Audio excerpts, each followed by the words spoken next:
Hi, it's nice to see you again in my new video. This is another episode of my tricky behind-the-scenes movie series. And in this episode, I would like to share with you my personal story behind the night panorama of the cityscape. And you can see a very beautiful structure on the top and bottom, and you can even see the reflections of the zenith part in the transparent glass. When you immerse yourself in this panorama, you feel like you are floating in the air above the glass. In this episode, I would like to share with you my story of taking this shot and what I was thinking about the viewpoint, the content, the experience, and the camera orientation about this shot. My name is Yuqun Guo, 360 photography lover and specialized in one-shot 360 photography. If you want to start over and master your one-shot 360 camera beyond professional, this channel was made for you. And now, let me run this movie for you. I'm looking for some point of interest to take a very interesting panorama in this photo. Actually, I have taken several very interesting panorama in this area.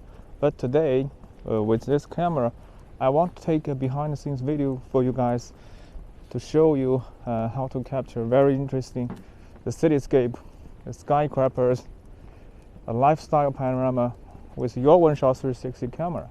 I think we can find something. We can find some place that is very interesting. This is you can see here, the light is changing the color, and this will be a very interesting shooting spot.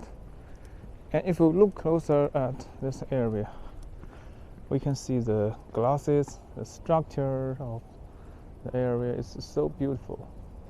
Yes, and I really love this place, and I'm gonna take a very beautiful panorama here with some very unique and very interesting viewpoint.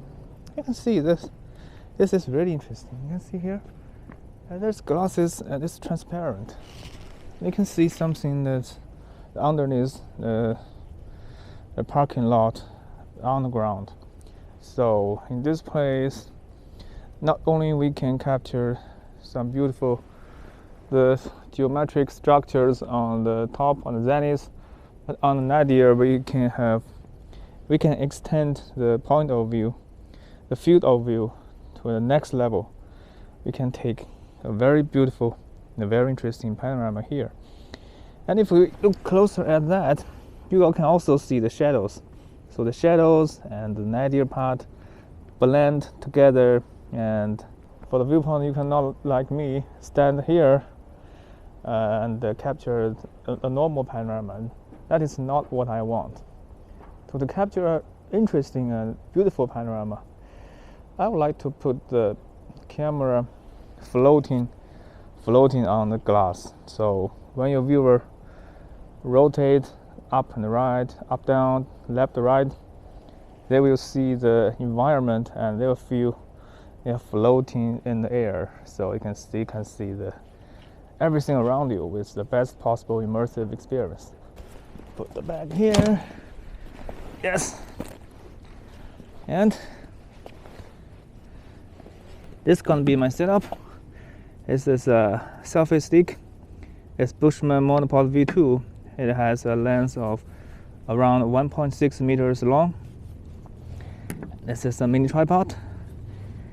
And here in the back, I will choose the QooCam 8K because the QooCam 8K has a smaller sensor than the Ricoh Zeta Z1, and I want to put the camera floating on the glass, but I still want to capture very clear and sharp details floating in the glass. So I would rather choose a camera that is the sensor is smaller than Z1, but to retain the best possible imaging quality, the QooCam 8K is the best choice for this scenery. Okay, put the mini tripod to the bottom of the selfie stick, and put the camera on the top. And next up, if you want to put the camera to this position at very low position and still want to capture all the details underneath, I would rather to put the camera horizontally horizontally floating on the glass, but not to put it very straight. If you put the camera straight up, you can see the stitching on the frame, the glass frame, might be a problem. And because the nadir part is not very clear and sharp, you will lose some detail inside the glass. As you can see the shadows, the reflections of the beautiful geometric structure on the top. So I'd rather put the camera like this. Okay, I have put the camera floating on the glass, and I'm gonna take this panorama right now. Now you can see this is my setup. Yes, I put the camera there, and horizontally the line. And as for the counterweight, I use my bag. This is my bag. I put it on the other side of the selfie stick, so it will be very stable. And if you wait for a few seconds, the camera will be very stable. In the live preview, you can see this shot. Wow! During this, during the live preview, the imaging quality is already very great. Okay, you can see the very beautiful detail in the glass, and on the Daniel's part, yes. And the stitching quality is also very great because we have put the camera to the orientation. You can see that this orientation could help you to get the very best stitching quality, and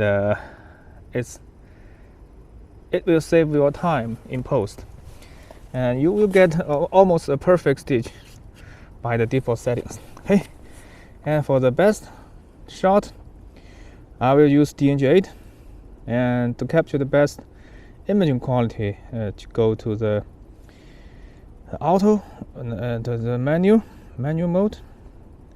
Longest exposure is 1 second, and you can see the 1 second with the ISO 100.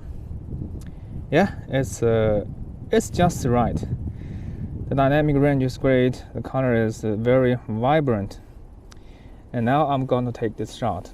Okay, now I'm not hiding in this area. As you can see, my hand.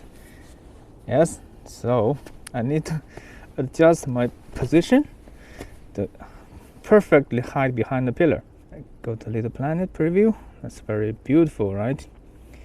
And now let's take a 2 DNG shot to stack with 16 DNG photos. Okay, now let's take the first shot. Yeah, the first shot is great,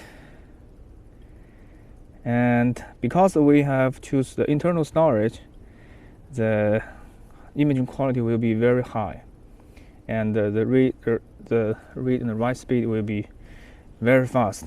Okay, now first this one, takes another one. Okay, now we have to take 2 DNG shots with exactly the same settings. Yeah, and if you are not satisfied, if you want to know the result, you can go to the settings and see the preview. Yeah, this is amazing, right? And if you do care about the highlight, you can see there's some blown out highlight. I think we can bring back the detail in post, but if you are not sure about the real dynamic range of your QooCam 8K, I recommend you can adjust the exposure time. The -4 EV is like 15 seconds. Yeah, that will help you to get all the detail of the blown out area. And you can use it or not. It's up to you. And I will choose the 15 second and take another DNG8 shot. The key ideas behind this image is gonna be the viewpoint. Yes, if I must view this environment and find the best possible viewpoint, and put your camera to the orientation, that is the easiest way for you to stitch in post. You got to be familiar with your camera and with all the softwares and with all the settings and with DNG8. Yes, we can finally get this very beautiful shot in the cityscape.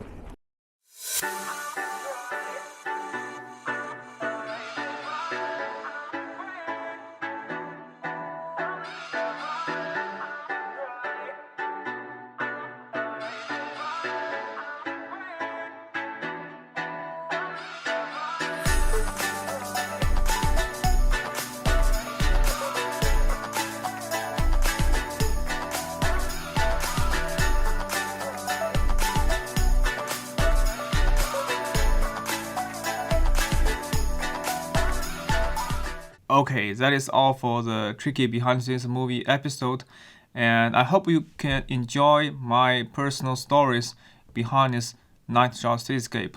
And if you like it, please thumb up, subscribe, and hit notification bell. I will see you in my next video. Bye.